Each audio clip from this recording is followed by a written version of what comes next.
ஈராக்கினுடைய Baghdad ஒரு இறைச்சிக்காரர் இருந்தார். Baghdad காலையில் தஹஜ்ஜத் நேரத்தில் எழுந்திருப்பார். அவருக்கு ஒரு 4-5 குழந்தைகள் உண்டு. மனைவி அமைதியான ஒரு மனிதர், யாருடைய எந்த வம்புக்கும் செல்வார். ஒரு 20 வருடமாக பக்தாதில் வாழ்ந்து கொண்டிருக்கிறார். ரொம்ப அமைதியானவர்.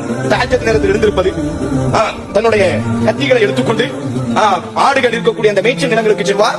ஆடுகளை அறுத்துவிட்டு ஃபஜ்ரினுடைய தொழுகையை நிறைவு செய்ததற்கு பிறகு ஆட்டினுடைய அந்த கரியை உரித்து நகரத்திற்கு கொண்டு வந்து வித்துக் கொண்டிருக்கக்கூடிய ஒரு இறைச்சி வியாபாரி ஒரு மனிதர்.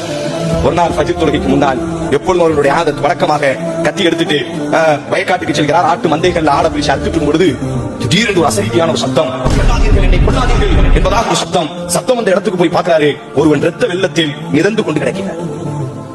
அவன் வயிற்றுல குத்தப்பட்டு ரத்தங்கள் வெளியேற்றப்பட்டு மரணித்து செத்து கிடக்கிறான். இவர் அப்படி மெய் மறந்து இவனை யார் கொண்டிருப்பார் என்று சுத்தி கித்தி பார்க்கும் பொழுது ஒட்டுமொத்த ஊரும் திரண்டு விட்டார்கள். இவருடைய கையில கத்தி இருக்கு, ஆடல் கத்தி, மேல் ஃபுல்லா ரத்தம்.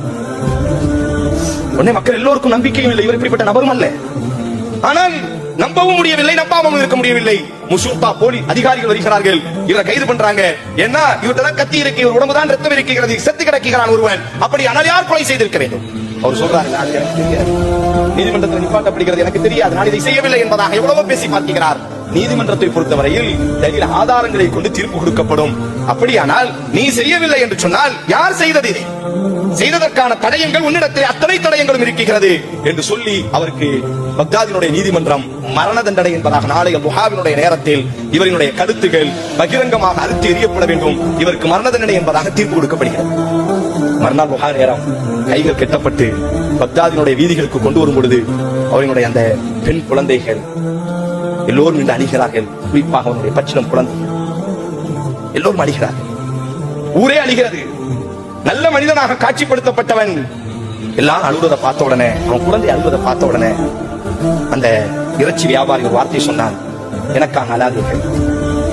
உண்மையில் நான் இந்த தவறை செய்யவில்லை, உண்மையில் இந்த தவறை நான் செய்யவில்லை, நான் எவனையும் கொலை செய்யவில்லை. ஆனால் சாகுவதற்கு தகுதியானவன் தான் இன்றைய தினம் சாக போகிறான். எல்லோருக்கும் ஆச்சரியம், இந்த கொலையை நீ செய்யவில்லை என்று சொல்கிறாய், ஆனால் நீயே சொல்கிறாய் சாகுவதற்கு தகுதியானவன் என்பதாக. ஆம், இந்த கொலையை நான் செய்யவில்லை.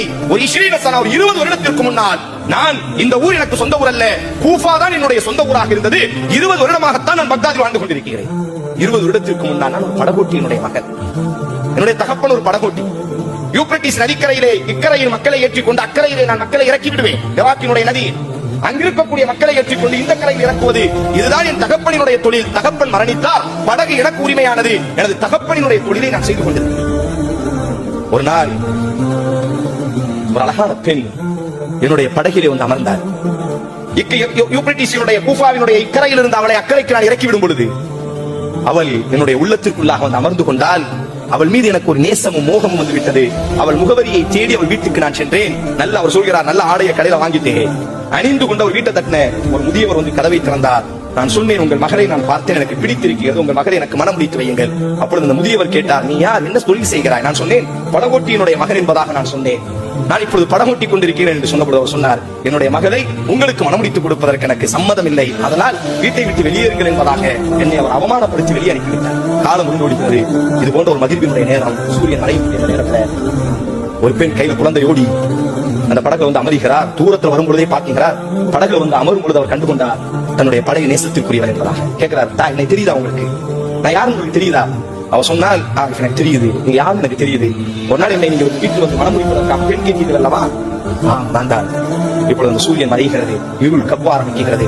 அந்த குழந்தை அந்த நபர் என்ன செய்யலாம், படகுட்டி பிடுங்கி அந்த புள்ளை என்ன செய்யலாம் அப்படின்னு சொன்னா அந்த தண்ணியில முக்கிறார். தலை கடுத்து வர அவர் சொல்கிறார், இன்றைய இரவு நீ என்னோடு சயனிக்க வேண்டும், என்னோடு நீ தவறு செய்ய வேண்டும். அப்படி இல்லாவிட்டால் இந்த குழந்தையை நான் கொலை செய்து விடுவேன், முக்கி சாகடித்து விடுவேன். தாய் பதற்றத்தில் குழந்தையை பாதுகாப்பதற்காக மேலே பாய்கிறார். அவனை அடிப்பதற்காக சண்டையிடுவதற்காக பாய்கிறான். ஓங்கி தாயை தள்ளுகிறான். தலை மண்டையை முட்டிக்கிறது. அந்த இடத்திலேயே தாய் மரணிக்கிறார். குழந்தையை முக்கி சாகடித்து விட்டு படகை கவுத்தி போட்டாரு. சொல்ல வெளியில வந்து சொல்லிட்டாரு, படகு ஓட்டி கொண்டிருக்கக்கூடிய நேரம் திடீரென்று சூழல் மாறியது. படகு கவிழ்ந்தது. தாய்க்கும் சேய்க்கும் நீச்சல் தெரியாது. அதனால் அவர்கள் மறைந்து விட்டார்கள். நானுமோ படகோட்டியினுடைய மகன், காலம் காலமாக யூப்ரட்டிஸ் நதிக்கரையில் மிதக்கக்கூடியவன். எனக்கு நீச்சல் தெரிந்தது, அதனால் நான் தப்பித்து விட்டேன். உலகம் அனைவரும் நம்பினார், யாரும் மறுக்கவில்லை. பேசிய வார்த்தை மிக தெளிவானது. மிக தெளிவாக ஆதாரத்தை கொண்டு வந்து வைத்தார். உலகமே நம்பியது, கூஃபா நகரமே நம்பியது. ஆம், உண்மைதானே, அவர்களுக்கு நீச்சல் தெரியவில்லை, அதனால் மரணித்து விட்டார்கள். படகோட்டிக்கு நீச்சல் தெரிந்தது, அதனால் தப்பித்து விட்டார். அதற்கு பிறகு அந்த படகோட்டி சொல்றாரு, அதுக்கு பிறகு எனக்கு இருக்க மனசு இல்லை, அந்த படகை வித்துட்டு பத்தாதுக்கு வந்து இறைச்சிக்கடை நடத்தி 20 வருஷ காலம் நான் வாழ்ந்து கொண்டிருந்தேன். எல்லோரும் மறந்தார்கள் என்று நான் நினைத்தேன். அதான துசமா, வானத்தில் ஒரு நீதிபதி இருக்கிறான், அவன் எப்பொழுதும் மறக்க மாட்டான். நான் இந்த கொலையை செய்யவில்லை, இந்த கொலைக்கு எனக்கு எந்த சம்மதமும் இல்லை. ஆனால் 20 வருடத்திற்கு முன்னால் நான் ஒரு அநீதம் செய்தேன் அல்லவா, அல்லாஹ் இப்பொழுது அந்த அநீதத்திற்கு என்னை பிடித்திருக்கிறான். அன்று செய்த ஒரு பாவத்திற்கு அல்லாஹ் அன்றைக்கு கணக்கெடுத்தான், இன்றைக்கு கணக்கு தீர்த்திருக்கிறான்.